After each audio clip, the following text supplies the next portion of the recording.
Let's start. Good evening and welcome to the seventh episode of Leadership Conversations in the Development Sector. The social impact sector is full of passionate leaders with innovative outlooks on the world's greatest problems.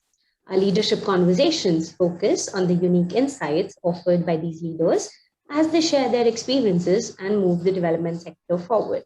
Our host, Go Barefoot, is an interactive web portal dedicated to the social sector. It brings together individuals, NGOs, NPOs, and the CSR arms of organizations with the mandate of creating a one stop information website for both networking and knowledge sharing. We are supported by Catalyst, an NGO which has been preparing young women for leadership roles to create equality in opportunities and bridge the gender gap.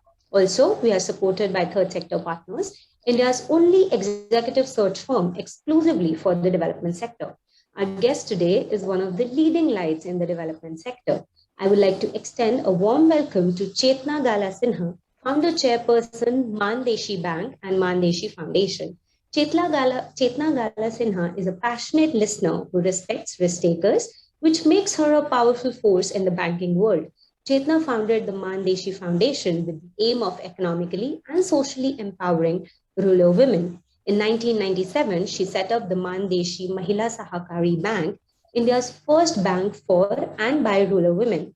Today, the Mann Deshi Bank has 1 lakh account holders, has loaned over $70 million and regularly creates new financial products to support the needs of female micro entrepreneurs. Mann Deshi has supported over 500,000 women and aims to reach 1 million women by 2024. In 2006, she founded the first business school for rural women in India. And in 2013, she launched a toll-free helpline and the first chambers of commerce for women micro entrepreneurs in the country.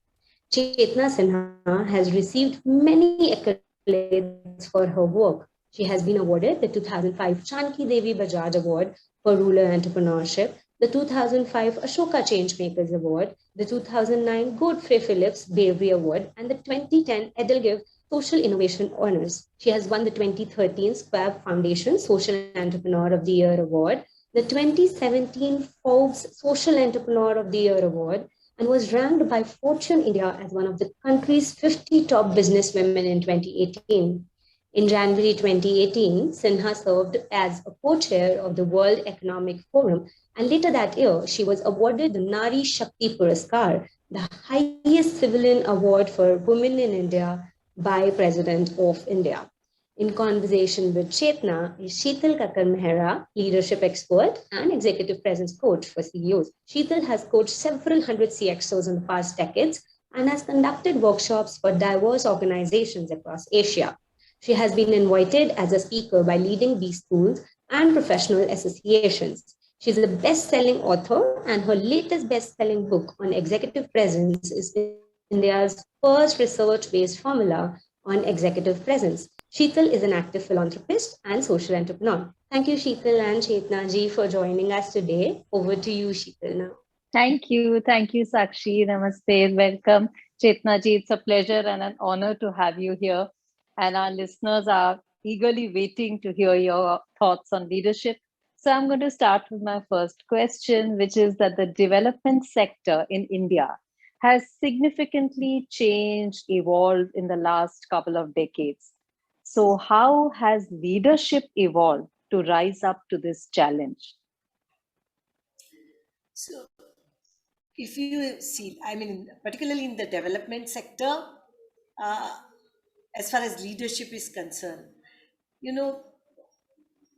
5-7 years back, if somebody would talk about the development sector, there was always, if you meet somebody, then the person is either like CFO or, and we would meet in some meetings and would talk about work in the villages or work with the rural women, and we discuss. Then that CFO, of course, man, would say like, oh, my wife would really like your thoughts. And I would see that, she can meet you.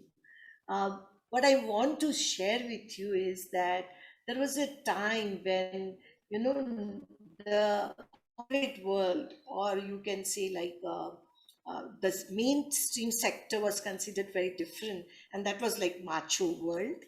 And then the development sector, soft, feminine world. And so you talk about it, and then you say, oh, and at that time I used to, when people used to say that, I would immediately say that maybe you want to think again when you are, classifying this way, because people, those who are in development sector, actually doesn't think that way. They think themselves as the leaders of the society, number one. Something is wrong that mainstream sector is macho and development sector is feminine, which they want to prove it that is wrong, and you will face it. And I'm glad that Shital, that within some years development sector actually showed that something is wrong in mainstream sector, right? It is, development sector is not a janana dabba, right? It is as simple as ladies compartment, aisa nahi hai. So I see that since last 10 years, not only just development sector has expanded or enhanced, but actually changed the parameters of mainstream sectors also. These different things like mainstream sector has to think. And it's not that uh, you see the development sector as somewhere you have to fit them in, but somewhere uh, mainstream sector will have to change the mindset of them, otherwise you won't be able to survive. And I'm very glad that I'm just sharing this, that being a part of, say, these competitions in the corporate world are there, where best managed companies and all. And now the parameters are that in those, when you are jury, the people discuss that, okay, what is your how much accountable are you towards your clients, your customer, your employee household, or so. I think all these parameters have come from the development sector, number one. Second, in fact, the whole impact driven idea. What is the impact on the people? What is the impact on the families? What is the, and I, as I see all the, like, either, I mean, it's a Go Barefoot or Catalyst India or partner sector. I mean, I the focus is that young women should look at themselves not as a mothers, not as a wife, not as a just looking at household, but being a professional. And with that, she also brings a different important. I will come to it later, but the pandemic and climate change has actually shown that unless you bring them in the center in the leadership, things are not going to change. So beautifully articulated and wonderful examples. Completely agree with you. My next question is that, the divide between the social and corporate sector is reducing. So, what is your view on that, since you have seen this over decades? And what are your thoughts? Actually, Shital, let me here now give you some concrete grassroots examples. Like divide in the corporate and social sector is reducing, yes. Somewhere, and I would just, before coming to the exactly answering the question, I would like to share here that in 25 years back, when we Mann Deshi, we applied. I shifted from Mumbai to a small village, and where one of the street vendor, Kantabai, she came to me and she said that she want to open a saving account, and banks are denying her account. She was she said, I want to save money because I'm staying on the street with my family, doing business on the street, Kantabai. And she said that I want to buy a tarpaulin sheet for the shelter during monsoon and during summer. And for that, I want to save. And banks were not opening the account. Why? Because she was not an affordable client. Now she's not asking for loan, she's not asking for grant, she is asking an opportunity to save. And she was denied that. And I thought, if banks are not opening the account, why not start the bank for women like Kantabai? It was not How a, wonderful. yeah, and the whole effort was that it was to set up a commercial institution with no outside support for these women. So, I mean, and we applied for the banking license, and everywhere there was denial. Denial was that we cannot, license was denied because we cannot issue a license to the bank whose promoting members are non-literate because they cannot read and write. And the women said, we cannot read and write, but we can count, we can manage our finance. And not only that, but they challenged the central bank officers that you tell us to calculate the interest of any principal amount. We will calculate faster than you if you are without calculator, right? So these women were like very clear. Nowhere the development sector, in spite of so many unjust opportunities, are behind. We can manage that. And I'm so proud to share with you, actually, Shital, that today, I mean, this women's bank with no outside investors, no outside support, women capital, women saving, women credit, and not only that, but when I was co-chairing Davos, and when I said that for first 5 years, our women sacrificed their dividend. Why? In fact, I was saying that, bank is making profit and women should take the dividend. And I was nervous that if we don't give it, they will not stay with us. But women said, no, we do not want dividend. We will put it into the reserve of our institution. See, Wow. the in the talent which, or the long-term thinking which they had, that we want our institution to be stronger, continue to support us, continue, and we will grow it. And because we want to grow it, we are putting our dividend into the reserves. I felt they were the best bankers I had ever met, because they knew the best use of the dividend, which I never saw in the mainstream financial sector. And so, in that, I would say, answering to the question, that why, I mean, the boundaries are blurring, because the value which is coming from the social sector is not only that value is only for the poor, right? That whole True. value is for the wealth creation. Either it is poor or it is better off.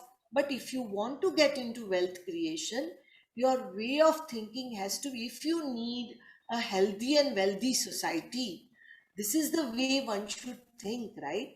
So actually, Yeah. these women became my teachers. And I always say that one thing I've learned from them, and which I find that social sectors have come, development sector has come through so many such lessons, that never think in a poor way, never provide poor solutions to poor people. These are the learnings you get from the social sector, which now I feel that the corporate sector is realizing that there's so much to learn from them. Superb, so inspiring, so wonderful. I want to hear about your journey, that founders, who are leading organizations feel at times lonely. It's lonely at the top, leading a company, growing needs. So sometimes they look at a coach or a mentor. So what has your thought been on that? I'm very glad, Shital, that you have asked this question. Everybody, like, everybody would like to hear the successes, right?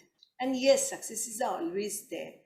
But I, when you set up any institution, let me tell you personally, when I was setting up the bank, there was so much which was going on in my mind at that time, that you are setting up the depositor taking institution, you are setting up the institution, financial institution, where the other peers are very different, right? And it is not in the only banking sector.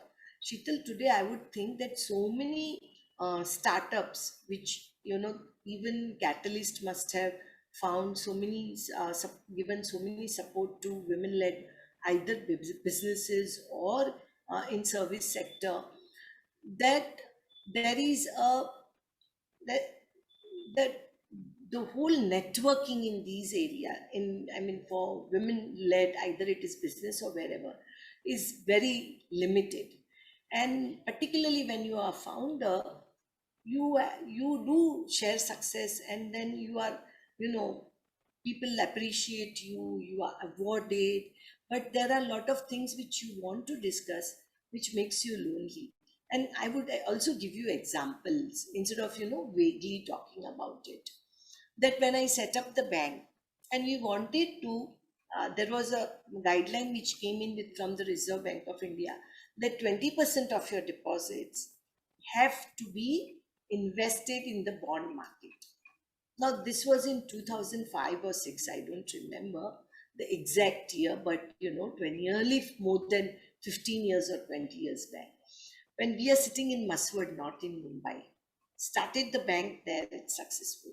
Now you have to have chief investment officer, right? Who would understand the bond market, trade market, trading on the floor, and also getting all that information sitting in a small remote village in Sahakari district, not in Mumbai, where there is connectivity issue is there and all that. Everyone told me that you will not be able to do it. You will not find talent, number one. You will not get the infrastructure, number two, like connectivity and all. And you will not be able to earn and update, and women cannot take a risk of trading in the bond market. And I was like, I don't believe that. I mean, I don't, there was no reason why it will not. There was no, that was whole presumed that, women will not be able to do it. I'm so proud to share with you, Shital, that everyone told me that, and everyone said, you have your office in Mumbai, we will find somebody here. And I said that the whole idea of having the office in remote is that we want to be around community so that we don't lose the context. Rural communities, they will come to us, they will share what are the products, banking products are required. And so I decided that no, we will not open office in Mumbai, we'll start here. After 20 years, Reserve Bank was surprised to see how our chief investment officer, who is a local person, who is women, who is not sitting in Mumbai, but at the end of the day, she would have all the details of bond market. Not only that, but there is not a single bond or a single treasury bill. We have sold it below the value which we have purchased. Wow. So what I'm trying to share with you, Shital, that there are it's not me, founders, or those who have built the organizations must have gone through so many such things where everyone must have said that you won't be able to do it. And at that time you are alone, right? Lonely fighting it, because it's not on one side when you are rejected, you say that I'll prove it. But at the same time, there is like, now people do talk about coaching, people do talk about sharing your fears, because there are fears in the mind. Well, and how do you overcome that? I do think that these things are very, very important, and I'm glad that these things are being discussed today, because in spite of the,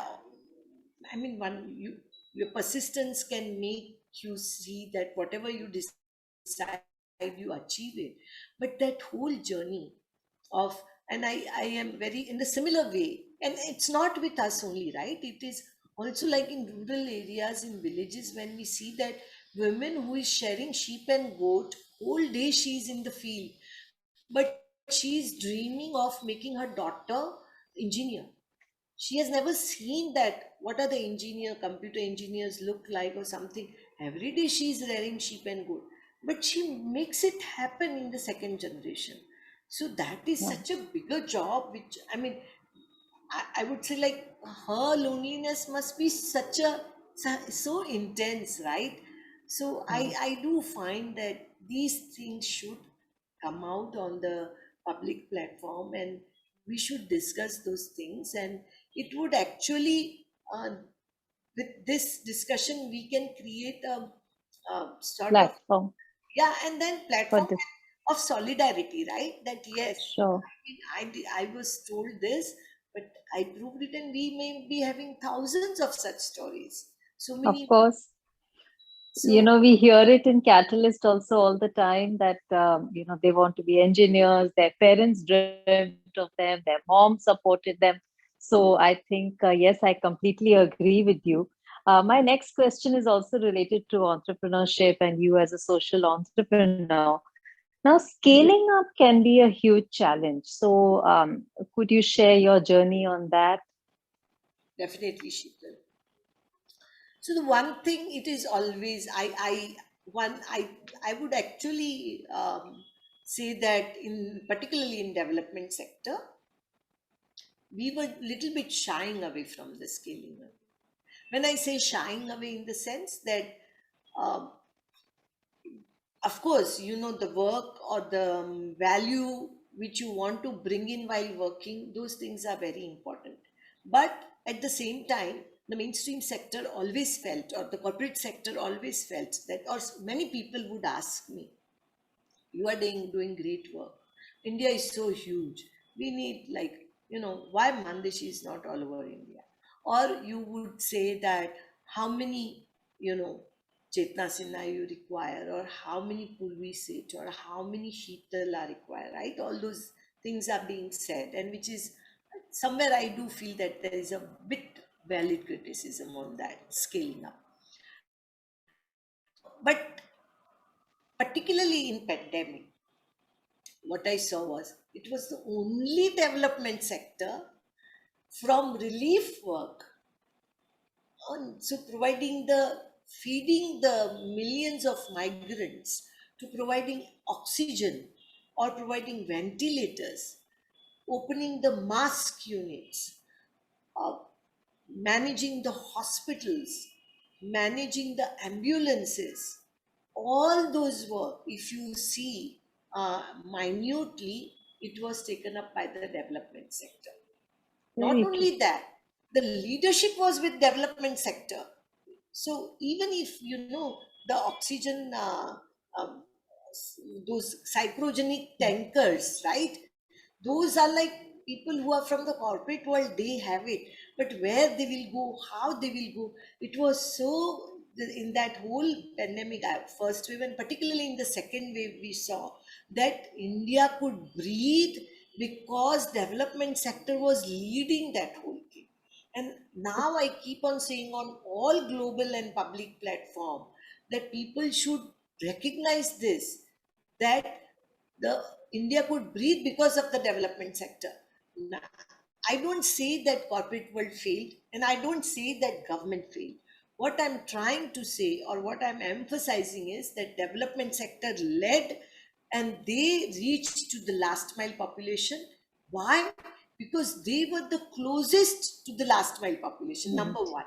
Yes. Second, they knew the pulse of the last mile population, how to reach there, how to manage things at the ground level, at the zero ground, how to Right. manage those. So even, like, we had an examples that in so many places, either it is at a corporate world or it is at the government, oxygen concentrators were lying. But when Yeah. development sector intervened, it went to the people where it was Mm. required. So with the scaling up, I see that yes, in the beginning, I as mentioned that we were, thinking that we don't have that capacity what corporate world have. We means development sector. Now after this whole experience, and even if you see in the disaster and climate change, who is the most effective? It's development sector. So So I true. do feel that now we are sitting on the experience of these two areas. I mean, particularly in pandemic, in second wave, what sector did take the leadership. So we should be ready to take this risk of scaling up, not only just scaling up, but leading it. And when I say leading, what I mean is that development sector should now come out with, like, okay, we will collaborate with the government and set up, say, for example, in Satara district, we took up the responsibility of running the COVID hospital. And we brought government and the corporate sector. We got HSPC and the collector office. And we said, okay, we will be the mediating agency to bring the resources from the corporate and also get the permissions from the government and make sure that you provide a decent health service either at a free rate because people cannot afford in COVID for whole family, or at a decent rate, so that then the market, because there was so much abuse going on, right? So with these example, I just want to say that now development sector, in particularly in India, is at the stage where it can take the leadership and bring and I see that even either it is catalyst or go barefoot, you can see that how the leadership corporate world is also changing its Appreciating it. Agree.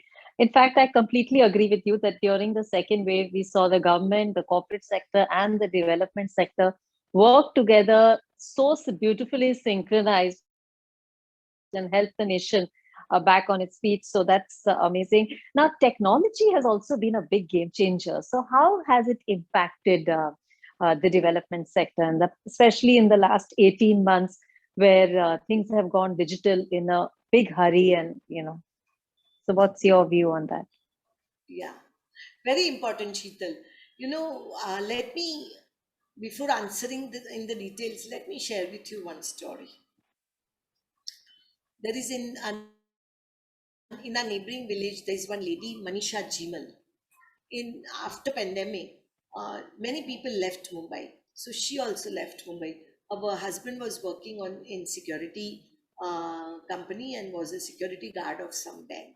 They lost the job and they came back to the village. Manisha started rearing buffaloes and selling milk. And then she came in contact with Mann Deshi and Mann Deshi Foundation. And we had a this whole, of course, we were talking about digitalization and digital banking and all that. So Manisha wanted, and she was very clear that if there is a lockdown, she is selling milk, taking the risk because otherwise she would not be able to survive. But how can she grow? And with our digital program, our digital head of the digital banking is actually Rupali Shinde, who has never been to the high school. But because she was cheated in her business and lack of proof of payment, she had to pay 30,000 rupees more. Since then, she was always doing digital transaction. And when we saw her, Rupali Shinde, that she's so great, so we made her head of our digital banking program. And so she trained Manisha, and she said that, why don't you have a accounting app on your mobile so that you can send the bill where you are selling milk digitally. See, when you talk about digital or digital transactions or digital learning and all, the things are that it's not that people don't know, but the whole thing is that the whole ecosystem which is required, is it there? So the first thing is that digital source of money. If unless I have a digital source of money, how am I going to do the digital transaction? So we have this system that the first thing we do is that tell our women, you take a loan for smartphone, and people actually for online learning, most of the household last 18 Yeah. months, when we did a survey and did a study with WhatsApp, we found that only 14% of the household where women had a smartphone. Now that number has rose to 60%. They have a smartphone. Why this number has gone up? The simple thing that if child wants to study online, he's not going to get the father's phone. But if mother is owning the phone, she will make sure that he gets it. And so she will buy the phone. And we designed that product at the bank that women can take the loan for cell phone, and we made the Reserve Bank of India to make it is under priority sector lending, that whole thing. Yeah. I'm just talking like how you have to make sure in policy also people are thinking, right? And when Manisha got an accounting app, she sent the bill to her client who was buying milk from her on digitally. And And he was so proud. And he said, मेरे घर पे जो दूध बेचती है वो मुझे digitally bill बेचती है.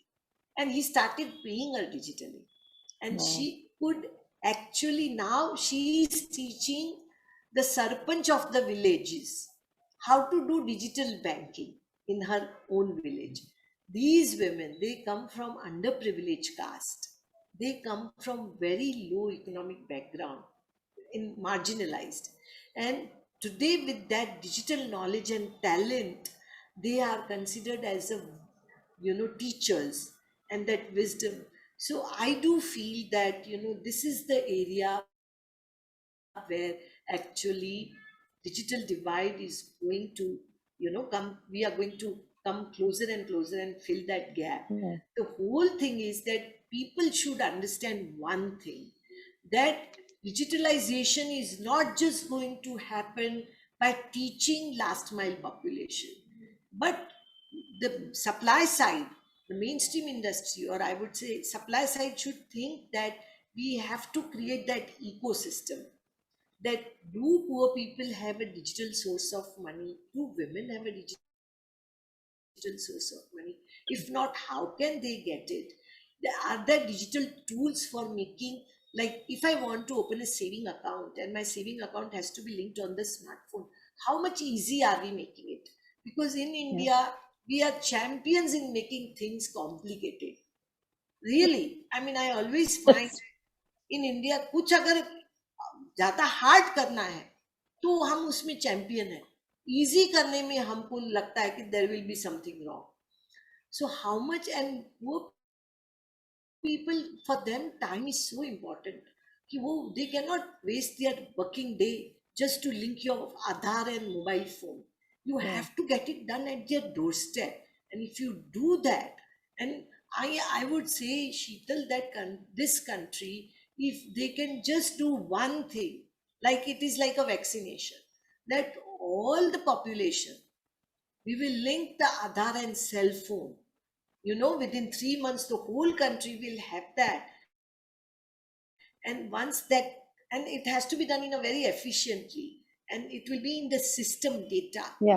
I find that we will be able to not only, I mean, it's very difficult to compete with China, right? Everybody talks about like they are way ahead.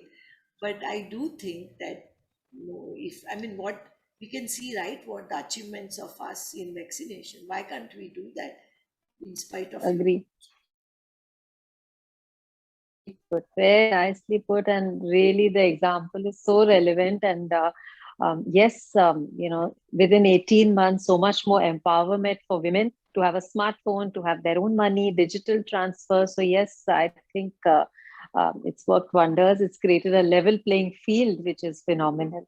So my last question to you is that a couple of pieces of advice for young professionals who are in our audience, who would like to pursue a career in the development sector? So one thing, Shital, I'm just like, this is last question, so I will only ask myself a question that, particularly young people and young women, many times this question is asked to me, that how do you see your professional and personal life? Or how do you balance between family and, these things? And I never say that, time to my family. I do balance. I make sure my children, of course my children are grown up now, but when they were very young, and I am not only staying here in village, but I had twins, eldest son and then twins. And at that time I had started bank, and I used to say that no, I am giving 24 hours to my work, to my profession, to my, in and why I'm saying that also is, so many people find it, so many women find it very, when they get that conscious that, we have not been able to give enough time to the family. I don't think one should feel bad about it at all. If you have selected your profession, yes, and I also find it that why not fathers also would like to raise the children, right? That is one. And of course, I had a support of my mother-in-law, But I would just say to young people, young women, that never say that, I feel bad or balancing and all. Once we start saying that I would like that men should also raise children, Yes. and there is so much of love there. You will learn so much if you raise the children. We have learned so much, right, by raising our children. It's a different experience. So I would say that to the young population. And another thing I would say, you know what, I've shared so many stories of our women. Our women say one thing, that again I'm bringing this, that when I was going to Davos, I was talking to our women that, I'll be co-chairing, and there will be people who will be parking their aeroplanes in parking lot, and people will be talking about billions and trillions. So what should I say there? Our women said that you tell them that you must be talking about capitals in trillions and all, but for us our courage is the capital. Wow. So beautifully put. All Amazing. young women, that your courage is the capital. If you capitalize your courage is going to spread and give courage to other person also, right? It's that. And I always think that I want inspiration from young people. I want to be inspired by young women. So I would say that people like me are waiting to get inspired by you young people. Super. And we have a couple of questions from the audience. There's a very interesting question from Shweta of the Catalyst team. So can we have the spotlight on Shweta? She would like to ask you a question. Shweta, you're on mute. Again, back on mute. I think the host has, okay. Yeah, I'm unmuted now. So thank you so much. It's been great to hear from you, Chetna ma'am. Of course, you've answered a lot of our questions which we had in our minds, but I just wanted to know, you were talking about young girls.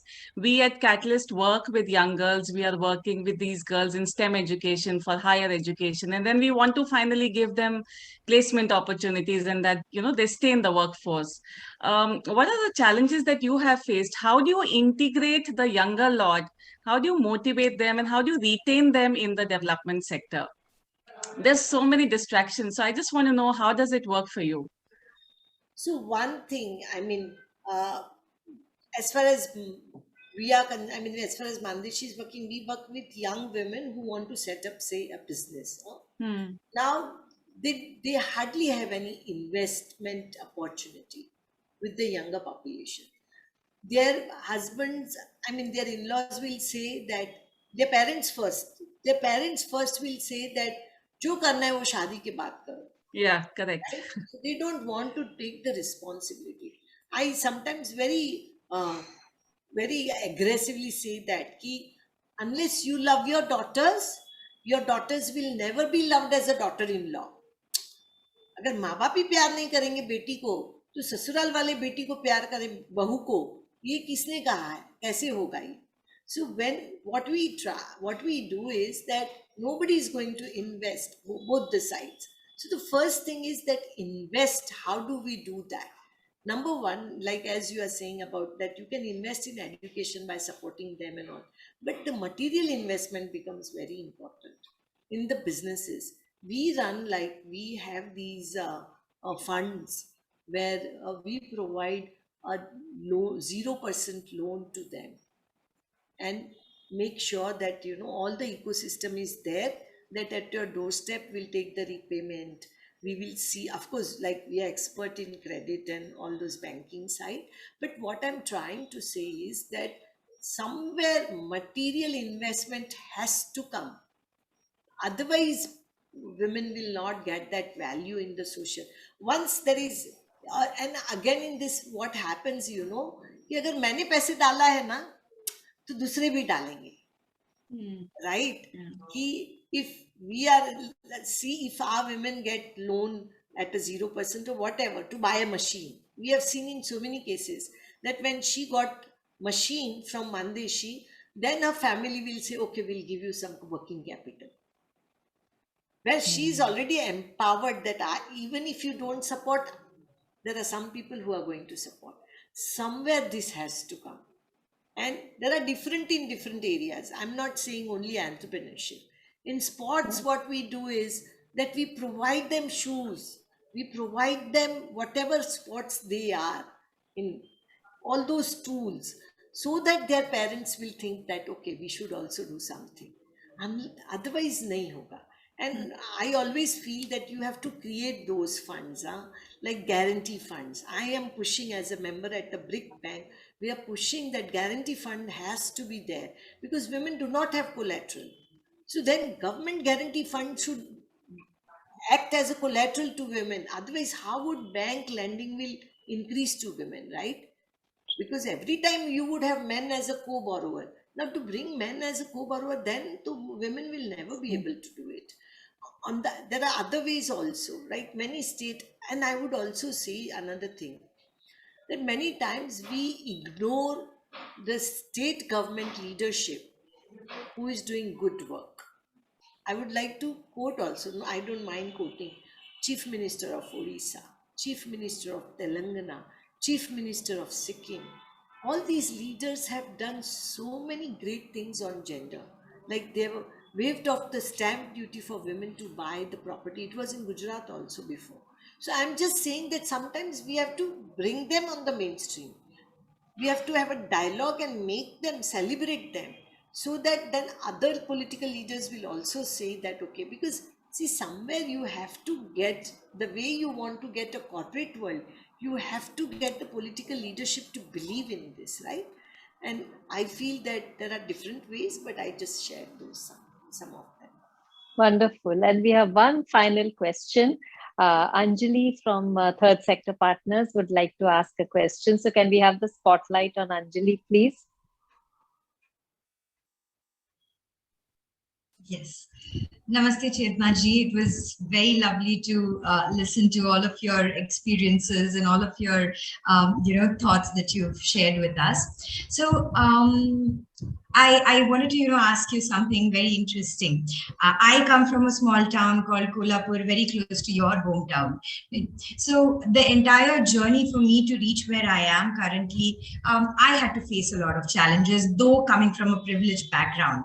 So my question to you is, what are some of the common challenges or the fears that you have noticed among women or women entrepreneurs, and what advice have you given them to overcome these challenges? Okay. Anjali, thanks. And Anjali, you can tell Chetna also, it's fine. One thing, I always find that many times, particularly, I would talk about both. I mean, with the low income group, women, they come forward, right? Because they have no choice. So they have no choice. Either you start business or you work somewhere. But with the middle class women particularly, many times it happens that your life is decided, right? As you mentioned, that those challenges are undiscussed challenges, but bigger challenges.